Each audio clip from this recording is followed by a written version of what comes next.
okay, ng half or 1/4, eh biglang humina na yung andar niya. Hello mga kabasic, welcome again sa ating YouTube channel, Motorcycle Basic Mechanic, wherein we can learn repairs and tutorials and vlogs. Please subscribe and click the bell for the updates of our latest videos. Thank you so much and God bless everyone. Hello mga kabasic, ngayon ay share ko sa inyo itong ating carburetor na fuel screw type.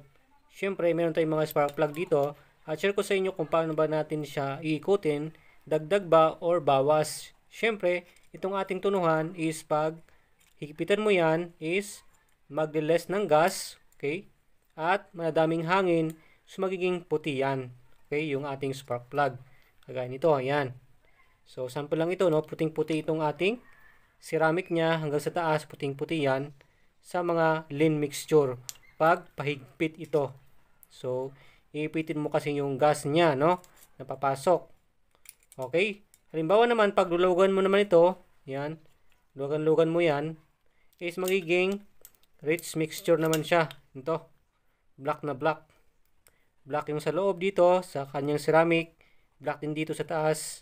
So, almost black na lahat yan. Wala kang makitang kahit puti or brown. Okay? So, black na black. Pag paluwagan mo yan. Pag na rich mixture, no? At pag good naman, ito yung spark plug natin. Pag good. Okay, good naman na reading yan. Kita nyo naman is brown. Yan. Brown yung kanyang kulay. Yan. Brown dito. Brown din sa taas. Okay. Or light gray sa mga unleaded kasi. Medyo mahirapan silang mag-brown, no? Mga light gray, normal naman yun. Walang problema doon. Okay. Ayan. So, or light brown. Okay. Ayan. So, ganyan yon yung tamang tono. Okay. Brown.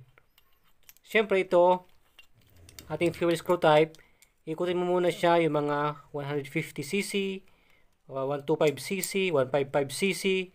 So, mga sinishare ko sa kanila is 2.5 turns. Okay, sa mga ganitong klaseng carburetor ha.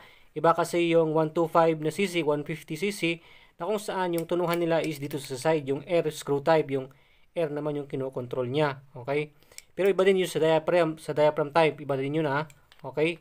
The same siya dito sa na principle. Okay, ngayon, so, lagyan muna natin dito ng, sabi ko nga, is close muna bago tayo maglagay ng ating turn dito sa kanyang tunuhan. Fully close muna siya. Okay, fully close na yan. So, dito yung pinaka-slot niya, dito side niya. Oh, yan. Dito. So, ikutin natin siya ngayon ng paluwag. So, fully close na yan. Ito na natin siya ng 2.5. So, ayan. Ayan. So, half lang yon. Hindi yun 1 turn ha. Half lang yon. Okay, hindi another half. So, mag-1 turn na yon. Okay. So, pagkatapos ng 1 turn, 1.5 turn na. Okay, yan. And 2 turns. And 2.5 turns. Yan. So, 2.5 turns na yan. Ibig sabihin yan, diyan ka na magbabase mamaya doon sa sunog ng ating spark plug. Pag natunog mo na to, carburetor mo, syempre, mga ilang biyahe, okay, saka ka magpa-plug reading. Okay, so, halimbawa, nakita mo na itim yung ating spark plug. Ibig sabihin, sobra na yung nilagay nating 2.5 turn. So, magbabawas ka na ng at least 1/4 or 1/2. So, 1/2 na lang, no? Bawasan natin. So, pagbawasan natin yung gas, kasi rich mixture, maitim, yan, syempre, pahigpitan natin. Okay? Para mabawasan ng gas. So, maghigpit tayo ng half turns, yon. After nyan, no, nahigpitan na natin. So, biyahe ka ulit, and then check mo ulit. Ganun siya. Pero halimbawa naman, is nakita mo, yan, puting-puti. Yan, puting-puti siya. And then, syempre, magdagdag ka ng half turn. Okay. Yan, so, balik natin, paluwag naman.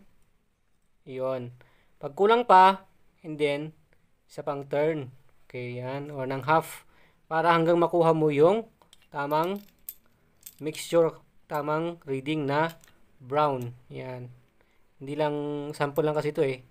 Nawala na yung brown dito sa taas niya. Pero brown to. Ano yan? Or light brown sa ceramic niya doon sa loob. Okay? So good yun. Pero sabi ko nga lagi, tandaan natin, i-note ko sa inyo, tandaan mga kabisik na depende pa rin sa kondisyon na ng iyong carburetor. Baka nagpalit ng jettings. Iba yun, no? Or yung kanyang needle ay na-adjust. So, hindi mo makukuha agad yan sa 2.5 turns or 3 turns or 2 turns yung carburetor mo. So, depende pa rin yan sa kondisyon na ng iyong carburetor at doon yung sa kondisyon ng motor mo. Halimbawa, yung makina mo, syempre, hindi maganda yung tune-up. So, nakapekto rin yun. Hindi malakas yung kuryente, mahina. Okay? May singaw pala yung balbula. Okay? Mga ganyan. Or, pwede din na marumi yung ating carburetor. May halong tubig. Okay?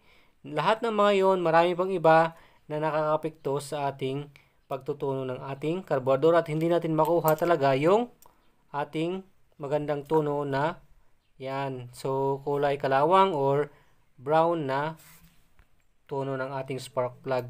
So, ganoon lang siya mga kabisik, pero mas maganda pag alam niyo yung sample na nga natin na meron naman tayo nun, yung umaandar yung ating motor na nagtutuno tayo. Okay? So, ganito siya. Pag gusto natin umaandar yung motor natin, okay, na tinutuno natin, sample lang ito mga kabisik. So, ganito. Siyempre, na-start mo na yung motor mo. Medyo mainit-init na. Okay na yung init ng motor mo. Nakuha na niya yung optimal standard temperature ng makina. So, ngayon, nakuha na yung performance na kailangan niya. So, ang gagawin natin is, i-increase natin yung ating idle. So, hanggang talagang maramdaman mo na malakas na yung idle niya. And then, pagkatapos noon is, ito na, higpitan mo ito sa pinakadulo. Okay? Ikutin mo siya hanggang sa dumulo siya at napansin motor mo na yung makina niya, yung andar niya is namamatay na hanggang sa pinakadulo. At pag namatay na yan, or kahit hindi namatay, yun yung time na, syempre, start mo na siyang luwagan. Halimbawa, namatay, start mo ulit. Dagdagan mo ng idle para hindi mamatay. Or pwede maglagay ka muna ng half turn. So, tandaan mo, from close, mag-half turn ka muna. Yan. At least makahinga siya unti. Okay? Yan. So, ngayon is, syempre, pag yan, na-start mo na yung motor mo. Okay? And then, ngayon ay mag-start ka ng magbilang. So, naka-half na tayo kanina. So, pakiramdaman mo yung andar ng motor mo. Haba kasing luluwagan natin to is lumalakas yung andar niya. Yung starting niya. So, magbilang tayo ng half muli. Yan. So, 1 whole turn na rin. Mapansin mo ay lumalakas na yung idle niya. Gumaganda yung idle. Okay. Gumaganda yung acceleration. Siyempre, naka high RPM tayo kasi nga in-adjust natin yung ating idle. So, yan. Hanggang lumalakas na kasi yan. And then, pag maganda na yung andar niya, tapos biglang, pag ikot mo ng ganon, okay, ng half or 1/4, biglang humina na yung andar niya. Humina na yung acceleration niya. Ibig sabihin, huwag ka nang magpaluwag doon. Ibalik mo na doon sa magandang andar niya. Okay? Possible half lang. Maganda na yung andar niya. I-accelerate mo pa. Good. Okay? Walang nauubo. Hindi siya nagbabackfire. Smooth lang yung pag-accelerate niya kasi nga nakataas yung idle natin. And then, doon mo na siya bababaan to. Ibaba mo na to. Sa tamang idle niya, pakiramdaman mo yung magandang idle. Pag ganyan na yung idle niya, okay na yan. And then, syempre, i-accelerate mo na. Try mo nang bumbahin yung accelerator, yung total niya. At pansin mo, walang delay. Maganda yung arangkada niya, okay, ng ating makina. Hindi na mamatay, syempre. At pag kahit ibirit mo ng ganyan, wala yung parang inuumo yung tambutso mo or nagbabackfire. Pag wala na yon at good na. And then yun na, ito na yung tono ng ating carburetor. At syempre, pagkatapos nun is mag-plug reading ka pa rin. Check mo pa rin yung spark plug mo. Kung nakuha na ba na niya yung brown or light gray. Wag lang puting na puti, no? Sabi ko nga, wag lang puti na puti na yan ganyan. Na puting-puti yung ceramic niya dyan. Dito puting-puti. Okay? Or black na black naman. Lahat, pati sa loob. Dito, black na black. Hindi rin maganda yon. Dapat yung sakto lang. Yan. Alright? Yan. Okay, so thanks for watching. Please like, share, and follow.